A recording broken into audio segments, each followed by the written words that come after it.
বন্ধুরা, আজকে আমি তোমাদের সুজির ক্যারামেল পুডিং বানিয়ে দেখাচ্ছি।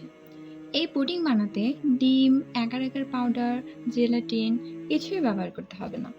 শুধু দুধ, চিনি আর সুজি দিয়ে বানিয়ে ফেলতে পারেন এই অসাধারণ পুডিংটি।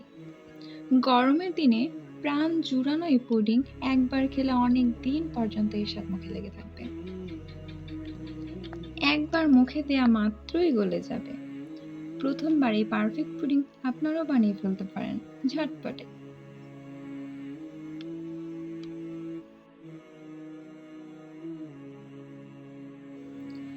এখন আমাকে চিনি ক্যারামেল তৈরি করে নিতে হবে।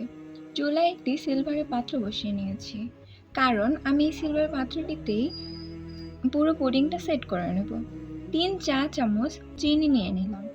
এখন চুলার আঁচটা লোতে রেখে নাড়াচাড়া করে ক্যারামেলটি তৈরি করে নিতে হবে। এক্ষেত্রে ক্যারামেলটা খুব বেশি কড়া করা যাবে না।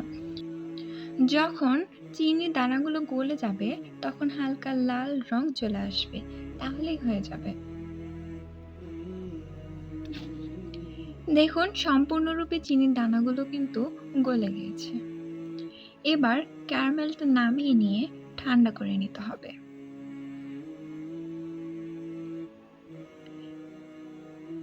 এটাকে ভালো করে সেট করে নিতে হবে।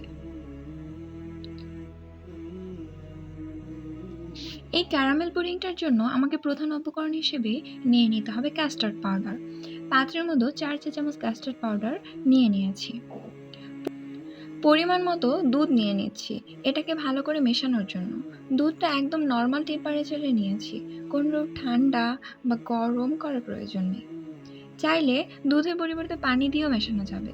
এটাকে ভালো করে মিশিয়ে নিতে হবে।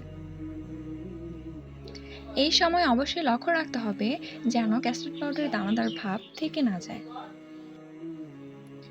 মিশ্রণটা ভালোভাবে মেশানো হয়ে গেলে চুলায় একটি পাত্রে 1/2 লিটার পরিমাণ গরুর দুধ বসিয়ে নেব।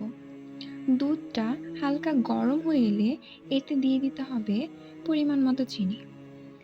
আপনারা চাইলে স্বাদ মতো এই চিনি পরিমাণটা মিশিয়ে নেবেন। চুলার আঁচটা একদম লোতে রেখে দিতে হবে।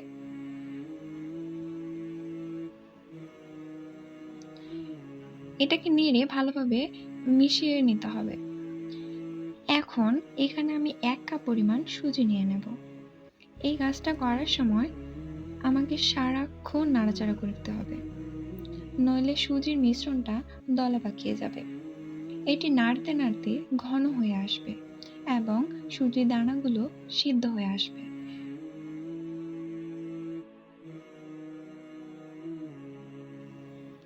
সুজির এই দানাদার ভাবটা সিদ্ধ হয়ে যাবার পর এতে ক্যাস্টার্ড মিশ্রণটা মিক্সড করে নিতে হবে। এর জন্য আমি ক্যাস্টার্ড মিক্সারটা এতে ঢেলে নিচ্ছি। এখন এটাকে ভালো করে নেড়েচেড়ে মিশিয়ে ফেলতে হবে। নাড়াচাড়া করতে করতে এটাকে দেখবেন চটচটে এবং ঘন হয়ে আসবে। এটা ঘন হতে 1 মিনিটও সময় লাগবে না।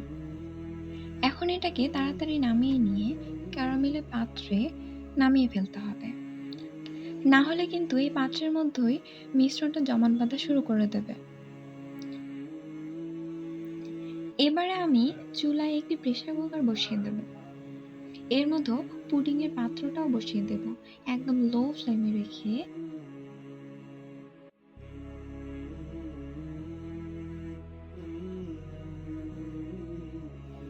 ঢাকনা দিয়ে ঢেকে নিয়ে মোটামুটি 20 মিনিট আমাদের অপেক্ষা করতে হবে। এই সময়টা অপেক্ষা করার পর পুডিংটাকে নামিয়ে নিয়ে ফ্রিজে রেখে দেব কমপক্ষে 1 থেকে 2 ঘন্টার জন্য। তাহলে হয়ে যাবে আমাদের গরমের জন্য পারফেক্ট ডেজার্ট। 2 ঘন্টা পর আমি পাত্রটিকে বের করে নিয়েছি। এখন দেখাবো আপনাদের কেমন হয়েছে পুডিংটি। দেখতেই পাচ্ছ বন্ধুরা, কত সুন্দরভাবে সুজি দিয়ে পুডিং তৈরি করে ফেলা যায়। দেখেই আন্দাজ করা যাচ্ছে লোভনীয় লুক আর স্বাদে জিভে জল আসার মতো অবস্থা। এটাকে সুন্দরভাবে পরিবেশন করার জন্য স্লাইস করে কেটে নিচ্ছি। এটি যেমনই নরম তেমনই তুলতুলে আর দেখতেও অমৃত। এই গরমে পরিবারের সকলকে ঠান্ডা মনে মানুষ বানিয়ে ফেলতে পারেন এই ছোট্ট একটি পুডিং বানিয়ে খাইয়ে। এটি যেমনই পারফেক্ট আর সুস্বাদু। এখন ট্রাই করে ফেলতে পারেন। আর হ্যাঁ, অবশ্যই আমার চ্যানেলটিকে সাবস্ক্রাইব করতে বলবেন না কিন্তু। Surprise time. ধন্যবাদ। আল্লাহ হাফেজ।